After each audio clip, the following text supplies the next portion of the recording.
Welcome to YouTube channel उत्तम कक्षा। तो क्लास 12 का कंपार्टमेंट एग्जाम के लिए आपको एक मंथ ही बचा हुआ है। एक मंथ में हम लोग जो है पूरा कैलकुलस को खत्म करने का कोशिश करेंगे। कैलकुलस को 14 डेज में कोशिश करेंगे खत्म कर दे, बाकी 14 डेज में जो बचा हुआ चैप्टर है उसको हम लोग देखेंगे। तो सबसे पहले आज हम लोग जो चैप्टर पढ़ने वाले वो है डिफरेंशिएशन। जो चैप्टर है वो डिफरेंशिएशन है और इसको हम चाह रहे हैं कि आपको जो लिमिट्स वाले से इसको जो कोरिलेट ना करे, एक अलग वे में आपको पढ़ाएं, ताकि आप 11th नहीं भी पढ़े होंगे तो आपको यहाँ दिक्कत नहीं होगा। तो यहाँ पे आपको जो फार्मूला सब दिख रहा होगा, इस सारे फार्मूलाज को आपको कॉपी में नोट डाउन करना है और इसको याद करना है। सबसे पहला फार्मूला आपको यहाँ पे दिख रहा होगा, क्या है? dy by d x. dy by d x मतलब डिफरेंशिएशन किसका? कांस्टेंट टर्म का। कांस्टेंट टर्म का डिफरेंशिएशन क्या होता है? तो इसका आंसर याद रखना है, क्या होता है? जीरो। फॉर एग्जाम्पल क्वेश्चन के फॉर्म से देखते हैं, dy बाई डी एक्स अगर आपको निकालना हो 5 का, 5 एक कांस्टेंट नंबर है, इसका अगर हमको डिफरेंशिएशन निकालना है तो इसका आंसर आ जाएगा zero. dy by d x अगर हमको निकालना है इसका 10 का निकालना है तो 10 भी एक कांस्टेंट नंबर, इसका वैल्यू क्या हो जाएगा? जीरो। तो ये सब ध्यान में रखना है, जितना भी कांस्टेंट नंबर का अगर हम लोग डिफरेंशिएशन निकालते हैं तो क्या आता है? जीरो। तो इसको पहला नोट डाउन कर लेना कॉपी में। दूसरा, अगर हम लोग dy बाई डी एक्स किसका निकाल रहे हैं? x का ही निकाल रहे हैं, तो x का क्या आएगा? डिफरेंशिएशन 1 आएगा। तो दूसरा फॉर्मूला कॉपी में नोट डाउन करना है कि dy बाई डी एक्स क्या आएगा? x का अगर हम लोग डिफरेंशिएशन निकालेंगे तो वैल्यू आता है 1। अगला question, dy by d x kx मतलब k एक होता है कांस्टेंट नंबर। तो इस केस में क्या करेंगे, जो कांस्टेंट होगा वो बाहर आ जाएगा, k आ जाएगा बाहर, हम लोग निकालेंगे dy बाई डी एक्स का, x का निकालेंगे। x का डिफरेंशिएशन अभी निकालना है, dy by d x x का क्या आता है? 1। तो ये k का k हो गया और इसका x का डिफरेंशिएशन क्या आता है? 1। तो k इंटू 1, तो k इंटू 1 क्या आएगा? k। तो ये भी हमारा क्लियर हो गया। अगर हम लोग dy by d x kx वाले को अगर निकालते हैं तो kx का तो 1 ही हो जाता है, जो k का वैल्यू होता है वही आ जाता है। जैसे कि शॉर्ट में और हम समझाने का कोशिश करें तो dy by d x 5x का अगर हम निकालना चाहें तो 5 एक कांस्टेंट नंबर है, 5 आ जाएगा बाहर और हम लोग निकाल लेंगे dy by d x x का। हम लोग को पता है कि इसका डिफरेंशिएशन क्या होता है? 1। तो 5 इंटू 1 क्या आ गया? 5। हमको आप डायरेक्ट फॉर्मेट दे रहे हैं। इस केस में कभी भी अगर आपको रहे जैसे dy by d x 10x दिया हुआ है तो सब जानता है कि x का तो 1 ही होता है और 10 का क्या हो जाएगा? 10 बाहर आ जाएगा, 10 कांस्टेंट नंबर है तो बाहर आ जाएगा और x का 1 होता है, यानी इसका आंसर क्या आ जाएगा? 10 आ जाएगा। और भी क्वेश्चन देखा जाए तो dy बाई डी एक्स आ रहा है 50x, तो इसका हमको पता है x का तो 1 ही होता है और कांस्टेंट बाहर आ जाएगा, तो इसका आंसर क्या आ जाएगा? 50। आपको फॉर्मेट पता चल गया, तो ये कॉपी में आपको नोट डाउन कर लेना है, ये कॉपी में नोट डाउन कर लेना है। अब फोर्थ नंबर का फॉर्मूला देख रहे हैं। फोर्थ नंबर का फॉर्मूला क्या कर रहा है? फोर्थ नंबर का फॉर्मूला कर रहा है dy by d x x पे पावर n। एक्स पे पावर n का डिफरेंशिएशन निकालेंगे तो इसका फॉर्मूला याद रख लेना, n पहले आ जाएगा, फिर x पे जो पावर है वो एक घट जाएगा, n माइनस 1। अब इससे बेहतर आपको एक क्वेश्चन लेते हैं। क्वेश्चन क्या है? dy by d x x पे पावर 5 है। अब x पे पावर 5 है तो इसका डिफरेंशिएशन निकालने का फॉर्मूला क्या होता है? ये n है, n यहाँ पर क्या है? क्वेश्चन में 5 है, तो हम लोग को 5 बाहर आता है, 5 मल्टीप्लाई होता है तो मल्टीप्लाई हो गया, जो वेरिएबल है तो वो लिखा जाएगा, लिखा गया। अब जो पावर उसमें एक घट जाता था, पावर n था तो n में एक घट गया, तो सॉल्व करेंगे तो क्या आएगा? 5x पे पावर 4। तो ये हमारा फॉर्मूला कैसे यूज होगा पता चल गया। और क्वेश्चन अगर हम लेना चाहें तो dy बाई डी एक्स लेना चाहे x पे पावर 8, x पे पावर 8 है तो 8 कांस्टेंट नंबर है, कांस्टेंट नंबर कहाँ आ जाएगा? बाहर, बाहर आ गया और पावर में क्या हो जाएगा? घट जाएगा, 8 माइनस 1, क्योंकि क्या आ गया? 8x7 आ गया। तो ये डिफरेंशिएशन हुआ। इस टाइप का क्वेश्चन आपको देखने को मिलेगा, तो क्वेश्चन फॉर्मूला नंबर 4 भी आपको कॉपी में नोट डाउन कर लेना है। अब लोग नेक्स्ट फॉर्मूला को देखते हैं और उससे रिलेटेड क्वेश्चंस को देखते हैं। फॉर्मूला हमारा है dy by d x e to the power x। तो याद रख लेना है कि e to the power x का differentiation e to the power x ही होता है, कंफर्म ध्यान में रख लेना है आपको। ये जो फॉर्मूला जो एकदम लिख लेना है। फिर अगला है dy by d x ln x, dy by d x ln x। ln x का डिफरेंशिएशन याद रखना है, क्या होता है ln x का डिफरेंशिएशन? 1 by x। क्या होता है? 1 बाई x। ये ln x वैसे भी लिखा रह सकता है, dy by d x ln x को बोला जाता है log e base x, ln x को बोला जाता है log e बेस x। इसका भी डिफरेंशिएशन क्या आ जाएगा? 1 बाई x। आपको एकदम बहुत अच्छे से इस सब चीज को फॉर्मूला को ध्यान में रख लेना। फिर अगला फॉर्मूला हमारा स्क्रीन पर ये रहा, अगर हम लोग dy बाई डी एक्स निकाल रहे हैं, कोई भी कांस्टेंट नंबर के पावर पे x है, कोई भी कांस्टेंट नंबर के पावर पे x है, तो ए टू द पावर x बाहर आ जाएगा और आ जाएगा log a।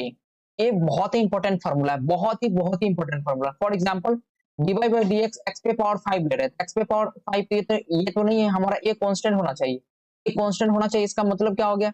a कांस्टेंट होना चाहिए, तो हम a कोई कांस्टेंट ले लेते हैं, a है 5, 5 पे पावर x ले लिए, तो फार्मूला क्या कहता है? जो 5 है वो 10 का 10 लिखाएगा, 5 पे पावर x और log क्या हो जाएगा? log a हमारा यहाँ पर क्या है? 5, log 5 हो गया। चलिए इसका आंसर कमेंट में होता है dy बाई डी एक्स निकालना है 6 पे पावर x का, इसका आंसर आप कमेंट में बताइएगा, आपको पता ही चल गया होगा फॉर्मूला से 6 पे पावर x हो जाएगा और log 6 हो जाएगा। इसी प्रकार और भी हम क्वेश्चन लेना चाहें तो क्या हो जाएगा, dy बाई dx 10 पे पावर x ले, क्या है कांस्टेंट पे पावर वेरिएबल है, तो इसका फॉर्मूला क्या हो जाएगा, आपको याद हो गया होगा 10 पे पावर x और log 10। तो ये सब फॉर्मूला हो गया, ये फॉर्मेट हो गया, आपको बहुत अच्छे से नोट डाउन कर लेना है सबको। नेक्स्ट हम लोग बढ़ते हैं अगला फॉर्मूला पे। अगला फॉर्मूला हमारा है कि dy बाई dx, x पे पावर x है, x पे पावर में x है, तो इसका फॉर्मूला क्या होता है, x पे पावर x हो जाएगा और 1 प्लस ln x मतलब log x। ये सब पूरा कॉम्प्लेक्स प्रॉब्लम है, तो आपको अगर नहीं भी ध्यान में रहेगा तो क्वेश्चन के फॉर्मेट से हम समझा देंगे, अभी आपको ध्यान में रख लेना है, ठीक है। नेक्स्ट फॉर्मूला हम लोग देखते हैं। नेक्स्ट फॉर्मूला हम लोग का है dy by dx log a base x का निकालना है, log a to the base x का। तो इसका फॉर्मूला क्या रखना है, याद करना है, 1 बाई x आ जाएगा बाहर और log 1 बाई ln a हो जाएगा इंटू 1 बाई ln a। इसको कॉपी में अच्छे से नोट डाउन कर लेना है सारे फॉर्मूलाज को, रिलेटेड क्वेश्चंस भी हम लोग देखते जाएंगे।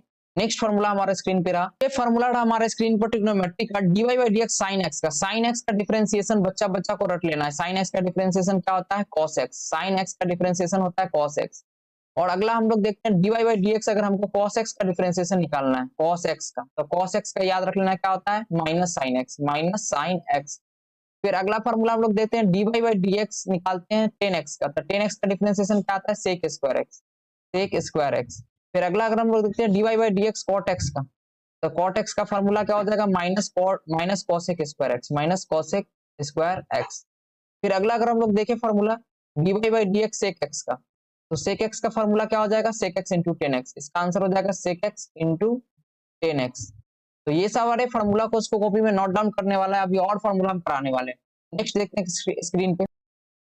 तो अगला फॉर्मूला स्क्रीन पर ये रहा, dy by dx cosec x का निकालना है। dy बाई dx अगर हमको cosec x का निकालना है, cosec x, तो cosec x का फॉर्मूला क्या होता है, minus cosec x into cot x। तो ये सारा फॉर्मूला हम लोग ट्रिग्नोमेट्री का कर लिए। अब लोग हम लोग इनवर्स ट्रिग्नोमेट्रिक फंक्शन का देखेंगे।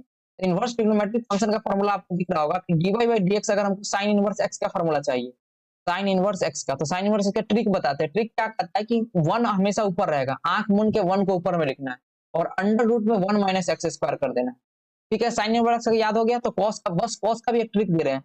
cos का ट्रिक होता है dy by dx cos inverse x का भी एक ट्रिक दे रहे हैं आपको, उसको ध्यान में रखना है। कुछ नहीं करना है, सेम फॉर्मूला लिखेंगे, खाली ऊपर में माइनस लग जाएगा, सेम फॉर्मूला लिखेंगे ऊपर में बस माइनस लग जाएगा। तो ये ध्यान से ट्रिक से याद करना है आपको। फिर अगला हम लोग देखते हैं टेन इनवर्स एक्स का। तो टेन इनवर्स एक्स का फॉर्मूला अगर हमको देखा जाए dy बाई dx यानी डिफरेंशिएशन टेन इनवर्स एक्स का, तो अगर इसका फॉर्मूला का ट्रिक कुछ नहीं होगा, 1/1 प्लस एक्स स्क्वायर कर देंगे, ठीक है।